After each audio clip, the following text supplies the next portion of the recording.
ಸರ್ಕಾರಿ ಶಾಲೆಯ ಮಕ್ಕಳಿಗೂ ಆಂಗ್ಲ ಮಾಧ್ಯಮ ಶಿಕ್ಷಣ ಸಿಗಬೇಕು ಅನ್ನೋ ಉದ್ದೇಶದಿಂದ ಈ ಬಾರಿ ಸರ್ಕಾರ ದಿಟ್ಟ ಹೆಜ್ಜೆಯನ್ನ ಇಟ್ಟಿದೆ. ಖಾಸಗಿ ಶಿಕ್ಷಣ ಸಂಸ್ಥೆಗಳ ಸೆಡ್ಡು ಹೊಡೆದು ಪ್ರಸಕ್ತ ಶೈಕ್ಷಣಿಕ ವರ್ಷದಿಂದಲೇ ಸರ್ಕಾರಿ ಶಾಲೆಗಳಲ್ಲಿ ಇಂಗ್ಲಿಷ್ ಮೀಡಿಯಂ ಶಿಕ್ಷಣಕ್ಕೆ ಗ್ರೀನ್ ಸಿಗ್ನಲ್ ನೀಡಲಾಗಿದೆ. ಆದರೆ ಇಂಗ್ಲಿಷ್ ಮೀಡಿಯಂ ದಾಖಲಾತಿಗೆ ಸೂಚನೆ ನೀಡಿದ್ದ ಸರ್ಕಾರ ಇದೀಗ ದಿಢೀರಾಗಿ ಹೊರಡಿಸಿರೋ ಆದೇಶವೊಂದು ಮಕ್ಕಳ ಭವಿಷ್ಯವನ್ನೇ ಅತಂತ್ರವಾಗಿಸಿದೆ. ಅಷ್ಟಕ್ಕೂ ಸರ್ಕಾರ ಹೊರಡಿಸಿರೋ ಆ ಆದೇಶ ಯಾವುದು? ಇದರಿಂದ ಮಕ್ಕಳಿಗಾಗಿರೋ ಸಮಸ್ಯೆಯಾದರೂ ಏನು ಅನ್ನೋದನ್ನ ಈ ಸ್ಪೆಷಲ್ ರಿಪೋರ್ಟ್ ನೋಡಿ ತಿಳ್ಕೊಳ್ಳಿ. ರಾಜ್ಯದಲ್ಲಿ ಖಾಸಗಿ ಶಿಕ್ಷಣ ಸಂಸ್ಥೆಗಳ ಹಾವಳಿಗೆ ತುತ್ತಾಗಿ ಸರ್ಕಾರಿ ಶಾಲೆಗಳು ಬಾಗಿಲು ಮುಚ್ಚುತ್ತಾ ಇವೆ. ಕನ್ನಡ ಮಾಧ್ಯಮ ಶಿಕ್ಷಣಗಳಿಂದ ಮಕ್ಕಳು ದೂರವಾಗ್ತಾ ಇದ್ದು, ಲಕ್ಷ ಲಕ್ಷ ಪೋಷಕರು ಮಕ್ಕಳನ್ನ ಖಾಸಗಿ ಇಂಗ್ಲಿಷ್ ಮೀಡಿಯಂ ಶಾಲೆಗಳತ್ತ ಕಳುಹಿಸ್ತಾ ಇದ್ದಾರೆ. ಆದರೆ ಈ ಬಾರಿ ಇದಕ್ಕೆ ಬ್ರೇಕ್ ಹಾಕೋಕೆ ಮುಂದಾದ ರಾಜ್ಯ ಸರ್ಕಾರದ ಪ್ರಸಕ್ತ ವರ್ಷದಿಂದಲೇ ಸರ್ಕಾರಿ ಶಾಲೆಗಳಲ್ಲಿ ಆಂಗ್ಲ ಮಾಧ್ಯಮ ಕಲಿಕೆಗೆ ಅವಕಾಶ ನೀಡಿ ಆದೇಶವನ್ನ ನೀಡಿತ್ತು. ಅದರಂತೆ ಕಳೆದ ಲೋಕಸಭಾ ಚುನಾವಣೆ ರಾಜ್ಯದಲ್ಲಿ ಮುಗಿದ ಬೆನ್ನಲ್ಲೇ ರಾಜ್ಯದ ಸರ್ಕಾರಿ ಶಾಲೆಗಳಲ್ಲಿ 1ನೇ ತರಗತಿಯಿಂದ ಆಂಗ್ಲ ಮಾಧ್ಯಮಕ್ಕೆ ದಾಖಲಾತಿ ಮಾಡಿಸಿಕೊಳ್ಳಲಿ ಅಂತ ಆದೇಶವನ್ನ ನೀಡಲಾಗಿತ್ತು. ಆದರೆ ಕೆಲ ದಿನಗಳ ಹಿಂದೆ ಸರ್ಕಾರ ಮತ್ತೊಂದು ಆದೇಶವನ್ನ ಹೊರಡಿಸಿರುವುದರಿಂದ ದಕ್ಷಿಣ ಕನ್ನಡ ಜಿಲ್ಲೆಯ ಮಂಗಳೂರು ತಾಲೂಕಿನ ದೇರಳಕಟ್ಟೆ ಸರ್ಕಾರಿ ಶಾಲೆಯ ಬರೋಬ್ಬರಿ 98 ವಿದ್ಯಾರ್ಥಿಗಳ ಭವಿಷ್ಯ ಅತಂತ್ರವಾಗಿದೆ. ಸರ್ಕಾರ ಆಂಗ್ಲ ಮಾಧ್ಯಮ ಪ್ರವೇಶಕ್ಕೆ ಅವಕಾಶ ಕೊಟ್ಟ ಬೆನ್ನಲ್ಲೇ ದೇರಳಕಟ್ಟೆ ಶಾಲೆಯಲ್ಲಿ ದಾಖಲಾತಿ ಆರಂಭವಾಗಿದ್ದು, ಬರೋಬ್ಬರಿ 128 ಮಂದಿ ಮಕ್ಕಳು ಆಂಗ್ಲ ಶಿಕ್ಷಣಕ್ಕೆ ದಾಖಲಾಗಿದ್ದಾರೆ. ಆದರೆ ಇದೀಗ ಸರ್ಕಾರ ನೂತನ ಆದೇಶವನ್ನ ಹೊರಡಿಸಿ ದಾಖಲಾತಿಗೆ ಮಿತಿ ನಿಗದಿ ಮಾಡಿದೆ. ಅದರಂತೆ ಕೇವಲ 30 ಮಕ್ಕಳನ್ನಷ್ಟೇ ಆಂಗ್ಲ ಮಾಧ್ಯಮಕ್ಕೆ ದಾಖಲು ಮಾಡುವಂತೆ ಶಾಲೆಗಳಿಗೆ ಸುತ್ತೋಲೆಯನ್ನ ಹೊರಡಿಸಲಾಗಿದೆ.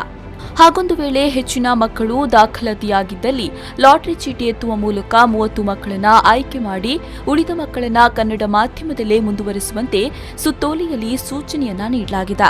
ಆದರೆ ಸರ್ಕಾರ ಹೊರಡಿಸಿರೋ ದಿಢೀರ್ ಆದೇಶ ದೇರಳಕಟ್ಟೆ ಶಾಲೆಗೆ ದಾಖಲಾಗಿರೋ ಮಕ್ಕಳ ಪೋಷಕರು ಆತಂಕಕ್ಕೆ ಕಾರಣವಾಗಿದೆ.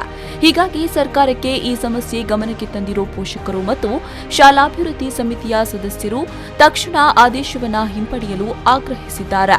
ಇಲ್ಲದೇ ಇದ್ದಲ್ಲಿ ಉಗ್ರ ಹೋರಾಟದ ಎಚ್ಚರಿಕೆಯನ್ನ ಕೂಡ ನೀಡಿದ್ದಾರೆ. ಒಂದು ಒಳ್ಳೆಯ ಅವಕಾಶ ಮಾಡಿಕೊಟ್ಟಿದ್ದಾರೆ. ಈ ಅವಕಾಶದಿಂದ ನಮ್ಮ ಇಲ್ಲಿ ಗ್ರಾಮ ಮಟ್ಟದಲ್ಲಿರುವಂಥ ಎಲ್ಲ ಬಡ ಕುಟುಂಬದವರಿಗೆ ಒಂದು ಅವಕಾಶ ಸಿಕ್ಕಿತಲ್ಲ ಎಂಬ ಬಹಳ ಒಂದು ಸಂತೋಷದಿಂದ ಇದ್ದರು.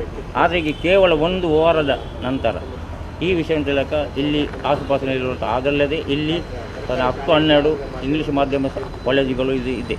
ಆದರೂ ಕೂಡ ಇಲ್ಲಿ ಬಡ ಕುಟುಂಬದ ಮಕ್ಕಳಿಗೆ ತುಂಬ ವಂಚಿತರಾಗಿದ್ದರು ವಿದ್ಯೆಯಲ್ಲಿ.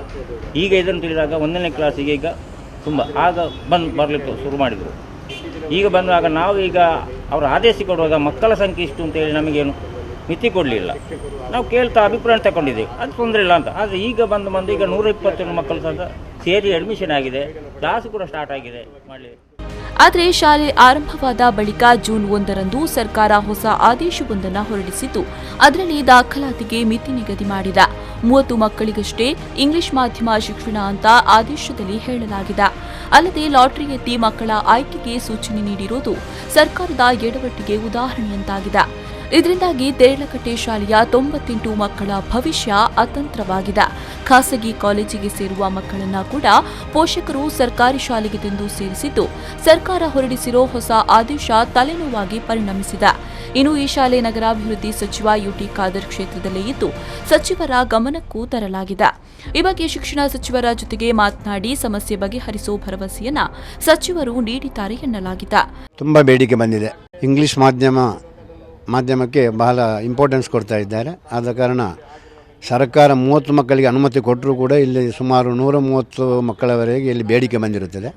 ಅದಕ್ಕೆ ನಾವು SDMC ಮತ್ತು ನಾವು ನಮ್ಮೆಲ್ಲರ ಸಹಕಾರದಿಂದ ನಾವು ಈಗ ಪ್ರೋತ್ಸಾಹ ಕೊಡ್ತಾ ಇದ್ದೇವೆ.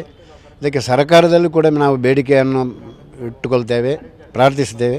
ನಮಗೆ ಕನಿಷ್ಠ 3 ಶಿಕ್ಷಕರನ್ನಾದರೂ ಕೊಡಬೇಕು ಮತ್ತು ಕೊಠಡಿಯನ್ನು ಕೂಡ ಆದಷ್ಟು ಬೇಗ ಕೊಡಬೇಕಂತ ನಮ್ಮ ಬೇಡಿಕೆಯಾಗಿರುತ್ತದೆ. ನಮ್ಮ ಮಾನ್ಯ ಸಚಿವರು ಇದಕ್ಕೆ ಬಹಳ ಪ್ರಯತ್ನ ಪಟ್ಟವರು, ಸರ್ಕಾರದಿಂದ ಪ್ರಯತ್ನ ಮಾಡಿ ನಮ್ಮ ಶಾಲೆಗೆ ಕೊಟ್ಟಿರುತ್ತಾರೆ. ಅವರೆಲ್ಲವನ್ನು ಒಟ್ಟಾರೆಯಾಗಿ ಮಕ್ಕಳಿಗೆ ಇಂಗ್ಲಿಷ್ ಮೀಡಿಯಂ ಆಸೆ ತೋರಿಸಿರೋ ಸರ್ಕಾರ ದಾಖಲಾತಿ ಮಿತಿ ನಿಗದಿ ಮಾಡಿರುವುದು ಅನುಮಾನಕ್ಕೆ ಕಾರಣವಾಗಿದೆ. ಅದರಲ್ಲೂ ಶೈಕ್ಷಣಿಕ ವರ್ಷ ಆರಂಭವಾದ ಬಳಿಕ ಈ ಆದೇಶ ಕೊಟ್ಟಿರುವುದು ಅನುಮಾನಗಳಿಗೆ ಕಾರಣವಾಗಿದೆ. ಖಾಸಗಿ ಶಾಲೆಗಳ ಒತ್ತಡಕ್ಕೆ ಮಣಿದು ಸರ್ಕಾರ ಈ ರೀತಿ ಆದೇಶ ಹೊರಡಿಸಿದೆ ಅನ್ನೋ ಸಂಶಯವು ಕಾಡಿದ. ಏನೆಯಾದರೂ ಸರ್ಕಾರ ಈ ಆದೇಶ ವಾಪಸ್ ಪಡೆದು ಶಾಲೆಗಳಿಗೆ ಹೆಚ್ಚುವರಿ ಶಿಕ್ಷಕರು ಮತ್ತು ಮೂಲಭೂತ ಸೌಕರ್ಯವನ್ನು ಒದಗಿಸಿ ಇಂಗ್ಲಿಷ್ ಶಿಕ್ಷಣವನ್ನು ನೀಡಬೇಕಾಗಿದೆ. Arif Kalkatta, V4 News 24/7 Ullal.